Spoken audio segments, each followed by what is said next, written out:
Masakit ang ulo ni Jake nang magising. Nang imulat niya ang mga mata, ay bumungad sa kanya ang pamilyar niyang kwarto sa bahay ni Mia. Naalala niya ang pagkikita nila ni Attorney Ivy Noble kahapon at ang mga sinabi nito sa kanya. Nagangat siya ng tingin na bumukas ang pintuan. Si Mia iyon na agad siyang binati nito na may ngiti sa mga labi. May dala itong breakfast para sa kanya. Good morning. Agad niyang niyakap sa bewang ang nobya nang mailapag nito sa bed table. Umupo naman si Mia sa gilid ng kama at niyakap din siya pabalik. Kumusta ang pakiramdam mo? Malambing nitong tanong sa kanya. Masakit ang ulo ko. Ba't ka ba kasi naglasing? Kumalas sa kanya si Mia. Inumin mo na tong gamot at kumain ka na rin. Nalipasan ka na ng gutom, Jake. Napatango naman siya. Napangiti naman si Mia at hinalikan siya sa mga labi nito. Napangiti rin naman si Jake sa kabila ng kaguluhan niya sa mga nalaman. Nanatiling nandito ang babaeng ito. Masaya siya. Napatingin siya sa orasang nakapatong sa bedside table. Tapos ay muling tumingin kay Mia. Hindi ka pumasok sa hospital? Tanong naman niya rito. Umiling naman si Mia. Mamaya, inaasikaso lang muna kita.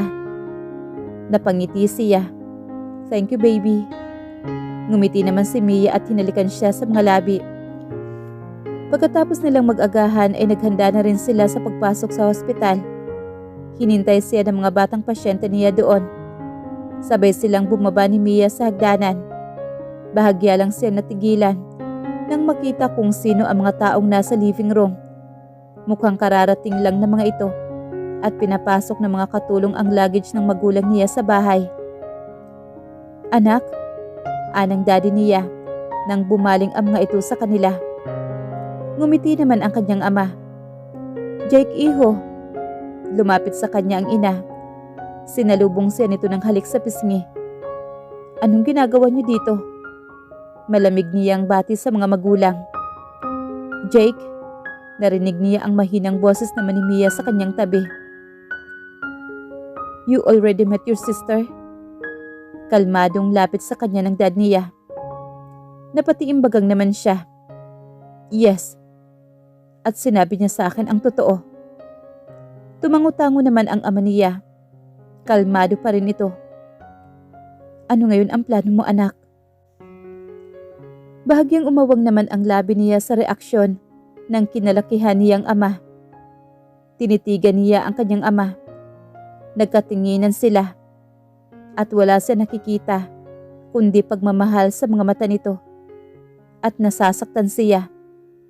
Ayaw niyang paniwalaan ang sinabi ni Attorney Noble na ang lalaking ito na nagmahal at nagpalaki sa kanya ay ang pumatay sa totoo niyang magulang. Ni minsan ay hindi naging malupit sa kanya ang ama, kaya hindi siya makapaniwala sa sinabi ng babae. Rodrigo, mariing tawag naman ni Tito Lorenzo sa kapatid nito. May utang na loob pa rin sa iyo ang batang yan. Bumaling ito sa kanya. Napabuntong hininga naman ang daddy niya at hinarap ang ama ni Mia. Kuya, hindi mababayaran ng pagpapalaki ko sa anak ko ang nagawa ko. So totoo. Nasasaktan niyang hintay sa sagot ng ama. Bumaling naman ito sa kanya na parang nawawalan ng lakas. I'm sorry, anak. Mahina siya nagpakawala ng hininga. Hindi ako makapaniwala. Mahinang wika naman niya. Jake, bumalik ka dito. Tawag sa kanya ng ina. Nagsimula na siyang lumakad. Ayaw niya maging bastos. Gulong-gulo siya. At labis na nasasaktan. Nabuhay pala siya sa isang malaking kasinungalingan. He felt lost. Hindi niya alam kung saan pupunta o kung saan magsisimula. Jake? It was Mia's voice. Nang malapit na siya sa kanyang sasakyan, sinundan siya nito. Huminto siya at bumaling sa babae. Puno ng pag-alala ang mukha nito para sa kanya. Tumayo si Mia sa harapan niya. Jake, Pakinggan mo muna naman sina tito at tita. Kailan ko lang din nalaman na hindi kanila totoong anak pero... Umawang ang labi niya. What? Natigilan naman si Mia at bahagyang nalaki ang mga mata. Alam mo? Patong-patong ang sakit na naramdaman niya. He felt betrayed by the woman's love. Kailan pa? Jake. Sinubukan siya nitong hawakan ngunit iniiwas niya ang sarili. Parang wala sa sariling napatango-tango siya. Iyan ba ang rason? Kung bakit hinayaan mong halikan kita at hayaan mong may mangyari sa ating dalawa? Dahil alam mong hindi naman talaga tayo magkadugo. Umiling-iling naman si Mia habang nagsasalita siya. Nangislap ang mga mata nito sa luha. Hindi, Jake. Let me explain. Kailan ko lang din nalaman. I'm sorry. Napailing-iling naman siya at muli itong tinalikuran. Binuksan niya ang pintuan ng driver's seat at pumasok na siya doon. And the moment he's inside, ay mabilis ding pumasok si Mia sa passenger seat. Bumaling naman siya sa babae. Anong ginagawa mo? Sasama ako sa iyo. Please Jake, mahal kita. Kaya hinayaan kung may mangyari sa ating dalawa. Umiiyak na wika nito. Nag-iwas naman siya ng tingin at umiling. Sinimulan niyang paandarin ang sasakyan. Get out, Mia. Pagtataboy naman niya rito. He was being blinded by anger and pain. No. Pilit naman ito at nagsuot na ng seatbelt. Sasama ako sa iyo. Matigas nitong sabi. Napatiimbagang naman si Jake. Mia. Please Jake, I'm sorry. Please. Please. Nanatili ang tingin niya sa babae na punong-puno ng luha ang pisngin nito. May nakikita siyang takot sa mga mata nito. Napabuntong hininga na lang siya at muling nag-iwas ng tingin dito. Pinipigilan niya ang sariling yakapin ito. Pinausad na lang niya ang sasakyan papalabas ng malaking gate na mansyon. I have nowhere to go. Narinig ni Mia si Jake habang may kausap ito sa phone. Nakalayo na ang sasakyan sa bahay nila. Nagpupunas siya ng mga luha habang nasa passenger seat ng kotse nito at kinakalma ang sarili. Thank you. Huling sabi ng lalaki bago tapusin ito ang tawag. Hindi ito sumusulyap man lang sa kanya sa buong biyahe. Tahimik lang itong nagmamaneho at halos parang wala pa rin sa sarili. Nasasaktan naman ang puso ni Mia habang nakatingin siya sa lalaking mahal. Alam niyang nasasaktan ito sa mga nangyayari at nalaman nito. Kaya ayaw niyang iwan ito. Kahit ipagtabuyan pa siya nito. Hindi niya alam kung ilang minuto o umabot pa sila ng oras sa daan. Pumasok ang sasakyan ni Jake sa gate at tumigil sa harap ng isang mukhang rest house. Anthony? Isang pamilyar na babae ang lumabas ng bahay at sumalubong sa kanila. Nalaki naman ang mga mata ni Mia. Agad siya nagbaba ng tingin. Nang dumapos sa kanya ang mga mata nito. Pumasok na tayo sa loob. Naririnig niyang anyaya nito. Nauna na itong pumasok muli sa loob at sumunod naman sila ni Jake. Tahimik siya habang kinakausap ng attorney si Jake hanggang sa binalingan naman siya nito. You look familiar, wika nito. Lalo siya nagbaba ng tingin. What do you mean? It was Jake. Pumunta siya sa office ko last time. Sagot naman ng attorney sa kapatid nito. Nag-angat siya ng tingin kay Jake. Naabutan niya ang pag-igting ng panga nito. Jake? Mahina niyang tawag sa lalaki. Halos magmakaawa na siya rito. Kumain na ba kayo? Uwi ka ng attorney na mukhang naramdaman ang tensyon sa kanilang dalawa. Napabuntong hininga naman si Jake at bumaling sa kapatid nito. Sinabi nitong tapos na silang kumain at nagtuloy-tuloy na ang magkapatid sa malaking sala ng bahay. Almost of the furniture are made of wood. Tahimik lang na sumunod si Mia sa magkapatid. You rest.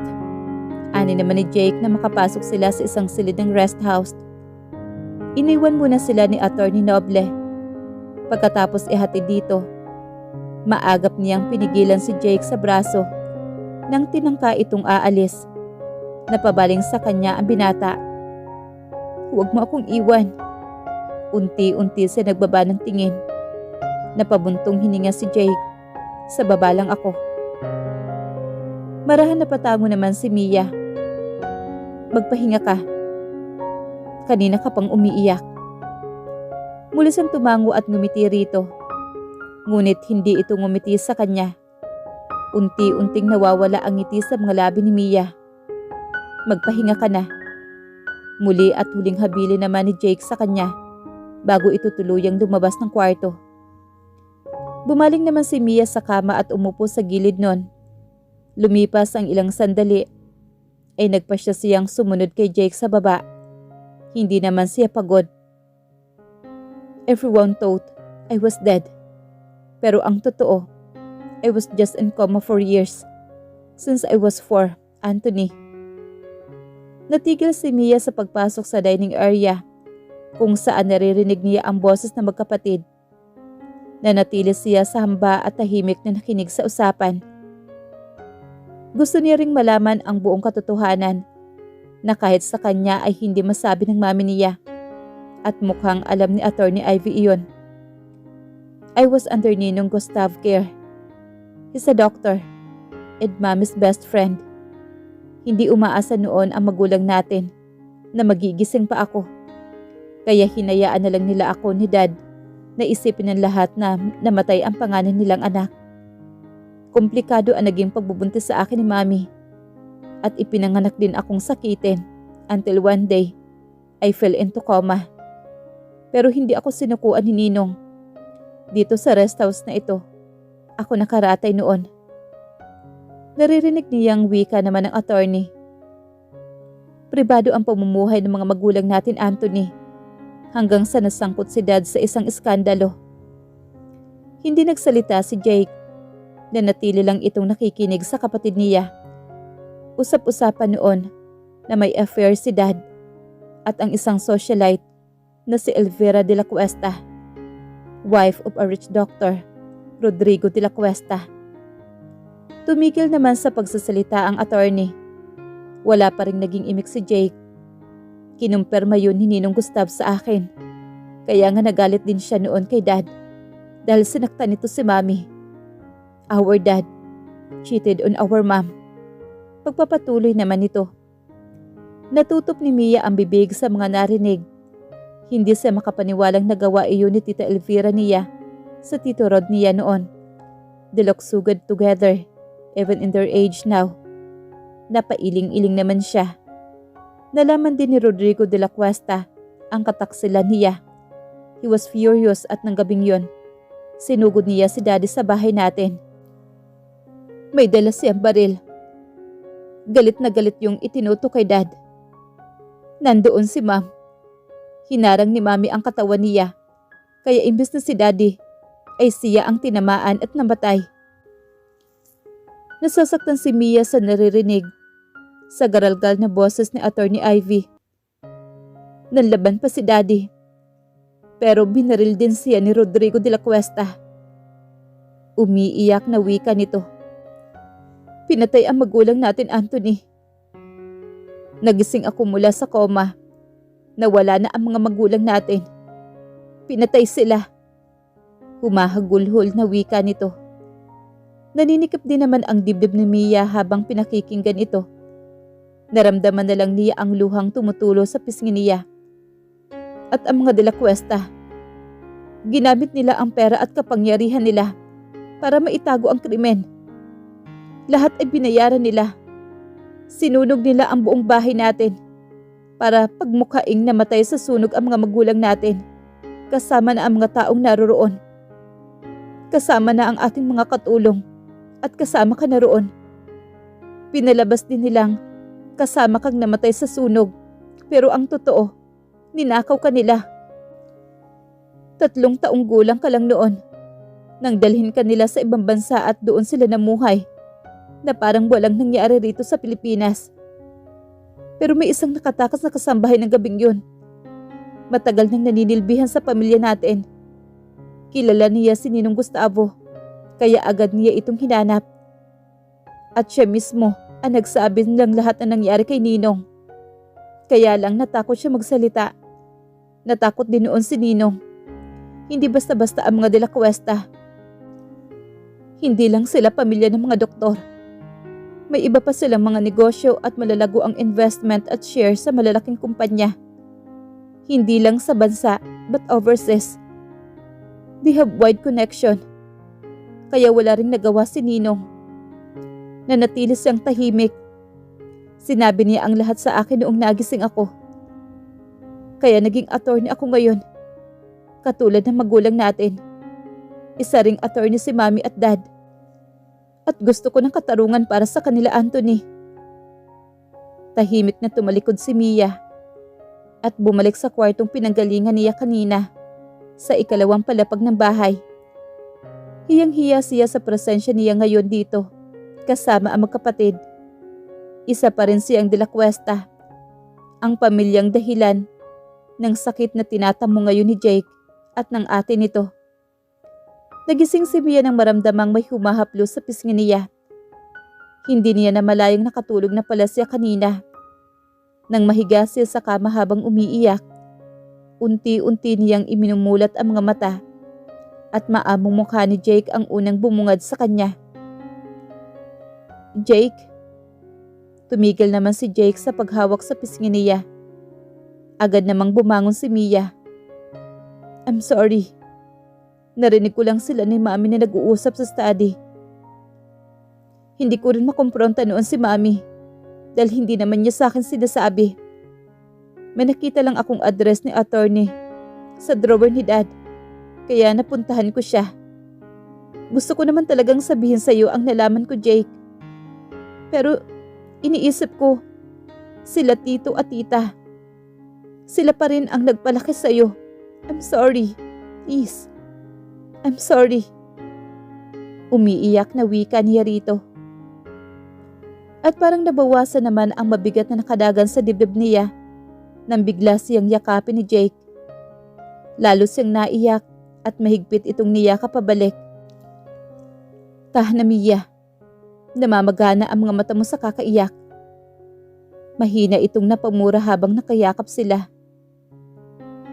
At ayaw ko makita na umiiyak ka. Stop crying now, baby. At hinalikan siya nito sa buhok. Napapikit naman si Mia at dinama ang yakap at halik nito.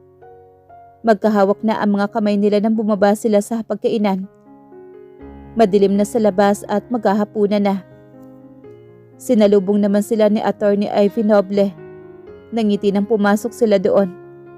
Bukod sa abogada, ay may isa pang lalaking naroon. Tahimik silang apat na naghapunan. Paminsan-minsan kinakausap ni attorney si Jake. Mga tanong lang na kung anong hilig nito at paborito nito. Sumasabay din sa kwentuhan ang lalaking nakilala niya na si Leo ngayon lang. Tutulungan na kita. Aniya na matapos silang kumain at nagliligpit na ng mesa. Nauna nang lumabas ang dalawang lalaki ng kusina. Nilingon siya ni attorney at niinlingan. Ako na. Kunti lang naman itong liligpitin. Nakangiting wika nito. Mia pala ang pangalan mo. Nasabi sa akin ni Anthony. Kanina habang tulog ka sa itaas. Wika nito. Mia de la Cuesta. Hinintay niya ang magiging reaksyon nito. Ngunit ngumiti lang ito sa kanya. Bahagyang umawang ang labi niya. Mas ina-expect pa niya ang galit nito. She's a de la Cuesta. I'm sorry. Nasabi na lang niya at yumuko rito. Huwag kang humingi ng sorry. Nag-angat ng tingin si Mia at naabutan ang pag-iling nito. Alam ko ang iniisip mo, na isa kang De La Cuesta. Pero wala ka namang alam sa mga nangyari noon. Bumuntong hininga ito at nag-iba ng topic. I'm curious. Bahagyang kumunot ang noo nito. Kayong dalawa, nagkakakilala kayo bilang magpinsan. Hindi nito matuloy ang halata ay kaguluhan sa mukha nito. Tipid na napangiti naman si Mia. Oo, pero napabuntong hininga siya. Hindi niya alam kung paano ipapaliwanag. Napakibit balikat naman ito. Pagkatapos ay muling nagsalita. Nakikita ko na mahal ka ng kapatid ko. Nakangiti ito sa kanya. Bahagyang nakagat ni Mia ang pang-ibabang labi niya. Ramdam din niya ang pag-iinit ng mga pisngi niya. Mahal ko rin siya. Lalong lumapad naman ang ngiti ng abogada. Tungkol nga pala sa pagpunta ko noon sa opisina mo. Napakagat-labi siya. Hindi pa rin siya halos makatingin ng diretso sa babaeng kaharap. May nakita lang akong address sa firm nyo, sa drawer ni Dad. Kaya napuntahan kita. Kailan ko din lang nalaman na hindi kami magpinsan ni Jake. Agad naman itong tumango sa pag-iintindi sa kanya. Parang nabunutan ng isang tinik sa dibdib si Mia.